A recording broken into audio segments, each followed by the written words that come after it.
அல்லாஹ்வுடைய நல்லடியார்களே, இந்த நாக்குக்கு கொடுத்த மரியாதை எப்படி? நான் நினைக்கிறேன் முஆத் பின் ஜபல் ரலியல்லாஹு அன்ஹு நினைக்கிறேன் ரசூல் ஸல்லல்லாஹு அலைஹி வஸல்லம் அவரிடம் அவர் கேட்கப்படுகிறார், அதாவது இபாதத்துகளில் சிறந்த இபாதத்து என்ன, அஃலலுல் அமால் அமல்களில் சிறந்தது, இப்படி கேள்வி கேட்கப்படுகிறது. ரசூல் ஸல்லல்லாஹு அலைஹி வஸல்லம் தொழுகை நோன்பு எல்லாத்தையும் சொல்லிக் கொடுத்தார்கள். சொல்லிக் கொடுத்து சொன்னார்கள், நீங்கள் பாவம் செய்தால் எப்படி நெருப்பில் தண்ணீரை ஊத்தினால் பாவம், அதாவது நெருப்பு அணையுமோ, நீங்கள் அதிகமாக தர்மம் செய்தால் உங்களுடைய பாவங்கள் அழிக்கப்படும் என்றார்கள். நிறைய சொன்னார்கள் ரசூலுல்லாஹ். சொல்லிவிட்டு சொன்னார்கள், தொழுகை நோன்பு இந்த மார்க்கத்தின் அடிப்படைகள், அதனுடைய முகடு ஜிஹாத் என்றார்கள். ஜிஹாது தான் அதனுடைய கூரை என்றார்கள். எல்லா இபாதத்துகளையும் சொல்லிவிட்டு ரசூலுல்லாஹ் நாக்கை பிடித்தார்கள். இது தவறாக பயன்படுத்தினால் அத்தனையும் அழிந்து விடும் என்றார்கள் ரசூலுல்லாஹ்.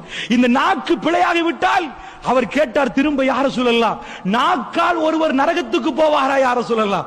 ரசூலுல்லாஹ் சொன்னார்கள், வேற எதனால் போவார்கள் என்று கேட்டார்கள். வேற எதனால் போவார்கள் என்று கேட்டார்கள். Download ShareChat.